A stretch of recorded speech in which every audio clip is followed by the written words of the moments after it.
बहू का बर्थडे। रीमा ने आंखें खोली और बड़ी फुर्ती से उठी। बाप रे, 8 बज गए। यह कैसे हो सकता है? मैं पिछले कई सालों से इतनी देर तक नहीं सोई हूँ, फिर आज यह कैसे हो गया? आज प्रीति तो स्कूल गई।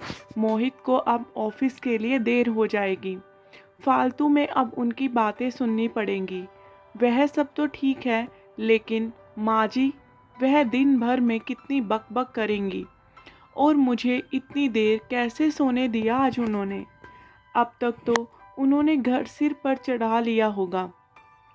क्या हुआ होगा? रीमा जल्दी से उठने लगी। मोहित खुश चेहरे के साथ आया। वह भी तैयार होकर, गुड मॉर्निंग रीमा। रीमा, क्यों उठी तुम? सो जाओ ना आराम से। मैं आज लंच कर लूँगा ऑफिस में।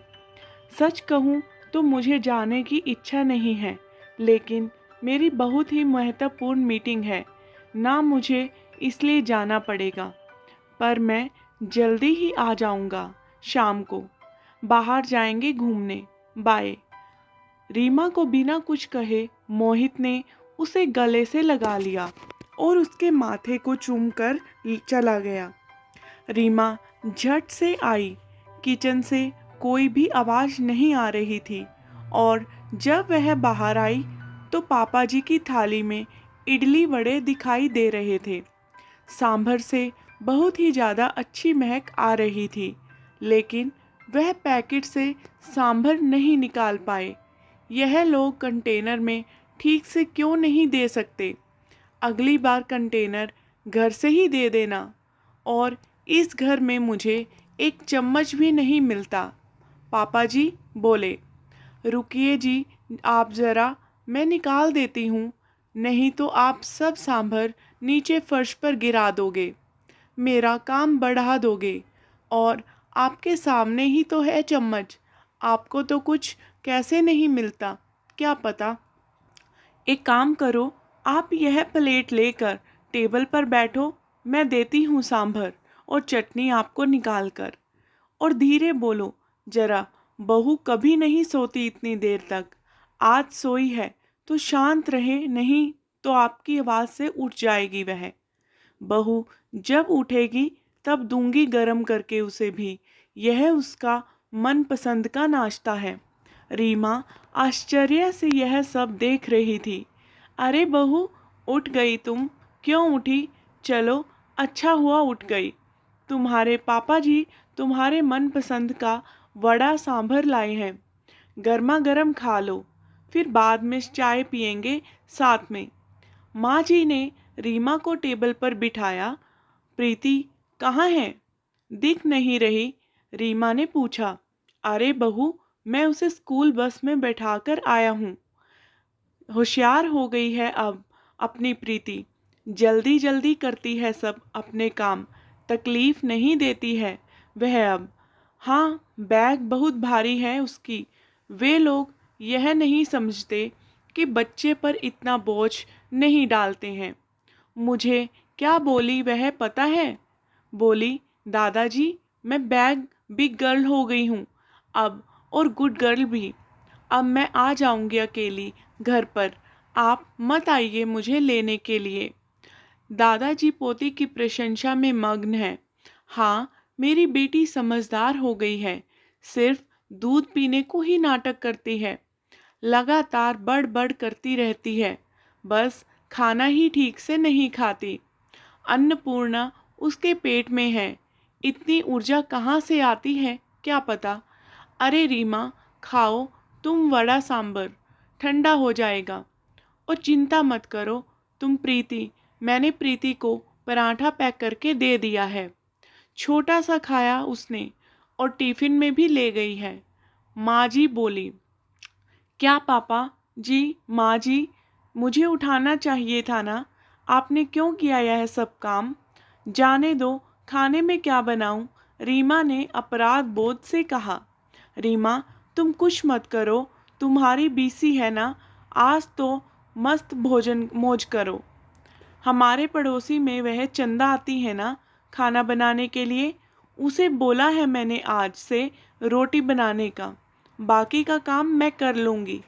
तुम कितना काम करोगी? अकेली तुम्हारी क्लास, प्रीति का होमवर्क, बाहर के काम, यह मोहित भी कुछ काम करके मदद नहीं करता। तुम्हें सबके पीछे दौड़ना पड़ता है। अब तुम आराम किया करो। नहीं तो ऐसा करो ना तुम और मोहित 4 दिनों के लिए कहीं घूमने चले जाओ। बहुत दिन हो चुके हैं। वैसे भी तुम दोनों कहीं नहीं गए हो। प्रीति को यहाँ ही रहने दो। हम सब संभाल लेंगे उसे। तुमको भी एक दूसरे के साथ वक्त बिताने की ज़रूरत है। माँ जी बोली। नाश्ते के बाद माँ जी ने चाय बनाई और तीनों ने बातें की और चाय पी। रीमा का दिन अच्छा गया। बीसी की सहेलियों के साथ मस्ती की। कल उसका खास दिन था, लेकिन आज उसका जन्मदिन उसकी सहेलियों ने मनाया। उस वजह से वह कुछ ज़्यादा ही खुश थी। मोहित जल्दी घर आऊँगा ऐसा बोला था, पर वह आया ही नहीं। दोस्त की आज पार्टी थी, तो वह घर देर से आने वाला था। माँ जी और पापा जी भी सो गए थे। प्रीति को लेकर रीमा भी सो गई। कुछ समय बाद रीमा को बहुत आवाज़ सुनाई देने लगी थी। वहाँ अचानक उठ गई।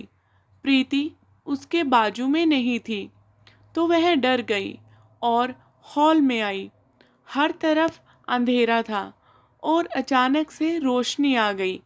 हैप्पी बर्थडे टू यू अचानक जोर से बोले। माँ जी, पापा जी, मोहित सब हंसकर उसे विश कर रहे थे। प्रीति ने दादी की मदद से सुंदर सा केक भी बनाया था। रीमा ने केक काटा और सबको खिलाया। सभी खुशी के मारे सो गए।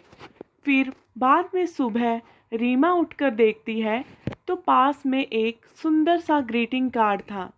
उसकी बेटी प्रीति ने खुद के छोटे छोटे हाथों से उसको बनाया था। वह कार्ड देखकर रीमा बहुत खुश हुई। उतने में एक बड़ा सा टेडी बियर चलते हुए उसके पास आया।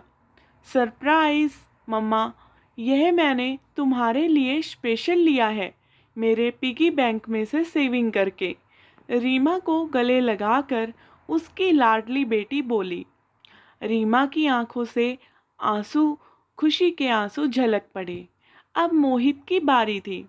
उसने रीमा से कहा कि वह अपनी आंखें बंद कर ले और उसके लिए लाया हुआ खूबसूरत हीरों का हार उसके गले में डाल दिया और उसे आईने के सामने खड़ा कर दिया। वाह, अब सच में वह हार कितना सुंदर लग रहा है। सुंदर लग रही है मेरी रानी। लगता है जैसे यह तुम्हारे लिए ही बना है। मोहित ने खुशी से रीमा को गले से लगा लिया। तभी रीमा कुछ कहने ही वाली थी कि माँ जी और पापा जी भी वहाँ पर आ गए। यह दुनिया की सबसे अच्छी बहू रानी के लिए है, मतलब हमारी बेटी के लिए है। माँ जी, पापा जी ने कश्मीर का टिकट रीमा के हाथों में रखा और रीमा उनके पैरों पर आशीर्वाद लेने के लिए झुकी, लेकिन माँ जी ने उसे गले लगा लिया और पापा जी ने सर पर हाथ रखकर आशीर्वाद दिया। यह क्या माँ जी, पापा जी, इतना बड़ा सरप्राइज? वास्तव में उसकी कोई ज़रूरत ही नहीं थी और हम दोनों ही क्यों जाएं? रीमा ने उत्साह से कहा। नहीं नहीं, हम बूढ़े लोग क्या करेंगे वहाँ? वैसे भी तुम दोनों को इसकी ज़्यादा ज़रूरत है और हम प्रीति का भी अच्छे से ध्यान रखेंगे ताकि तुम दोनों फुल एंजॉय कर सको। वह सेकंड हनीमून क्या बोलते हैं ना, वो तुम आ जाओगे तो हम चले जाएंगे। पापा जी ने धीरे से मोहित को भी आंख मारी। रीमा और मोहित दोनों शर्मा गए। चलो पैकिंग करो, तुमको कल सुबह फिर निकलना है। और आज क्या क्या खाना बनना है? आज रीमा की पसंद का, माँ जी ने फरमान किया। दिन आनंद गया। शाम को रीमा की आरती करके माँ जी ने पापा जी ने उसे ढेर सारा आशीर्वाद दिया। रीमा इस प्यार से पूरी तरह अभिभूत थी। पूरी तैयारी हो गई थी, कल सुबह जल्दी जाना है, इसीलिए बैग भर के मोहित रीमा तैयार थे। कश्मीर के सपने देखकर रीमा को अब नींद नहीं आ गई। वह उसे समझ नहीं आया। दोनों कश्मीर पहुंच गए, जैसे स्वर्ग ही हो कुछ। इतना खूबसूरत था। सब मोहित रीमा सब भूलकर एक दूसरे में खो गए थे। यह हंसी वादियाँ, ये खुला आसमां। मोहित गाना गा रहा था और रीमा जैसे एक नई नवेली दुल्हन की तरह शर्मा रही थी। एक दूसरे के ऊपर बर्फ के गोले फेंककर छोटे बच्चों जैसे दोनों मस्ती कर रहे थे। दोनों आज आइस स्केटिंग के लिए गए थे। बर्फ में ठीक से खड़े होने में असमर्थ रीमा एक दूसरे को ठीक करने के दौरान अपना संतुलन खो बैठी और वह जोर से गिर गई। आंखें खोल कर देखती है तो क्या, उसके बेड के ऊपर से वह गिर गई थी। बाजू में उसके मोहित सोया हुआ था। मतलब वह एक सपना था। इतने में बेल बजी। दूध वाला आया होगा। वह बाहर आए। उतने में उसकी सास उससे बोली, अरे रीमा, हर रोज कैसे देर से उठती हो तुम? 15 मिनट देर हो गई आज तुम्हें। जल्दी करो, अब चाय बनाओ और नाश्ते में कुछ अच्छा नमकीन बनाओ। और मेरी सहेली आने वाली है, आज कुछ अच्छा खाना बना उसके लिए। और हाँ, घर पर ही रहना, आज कहीं बाहर मत जाना। माँ जी की रोज की कटकट चालू हो गई और रीमा सचमुच सपने से हकीकत में आ गई। हमेशा की तरह हर कोई उसका जन्मदिन भूल गया था। रोज रोज की भागदौड़, घर के कामकाज, सास के ताने, ससुर की फरमाइश, पति की धुन पर नाचने और बेटी की लीला देखने में उसका दिन कब खत्म होना था, वह उसे भी समझ में नहीं आता था। जिंदगी भर दिन खराब चलने लगने लगी, लेकिन कल उसने बहुत अच्छा दिन जिया। लेकिन इस एक रात के मीठे सपने में उसने इतने खुशनुमा पल जी लिए थे, उसे उसके लिए क्या कम था। मन में उस कश्मीर का सपना साकार होने की प्रतीक्षा में वह काम करने लगी थी।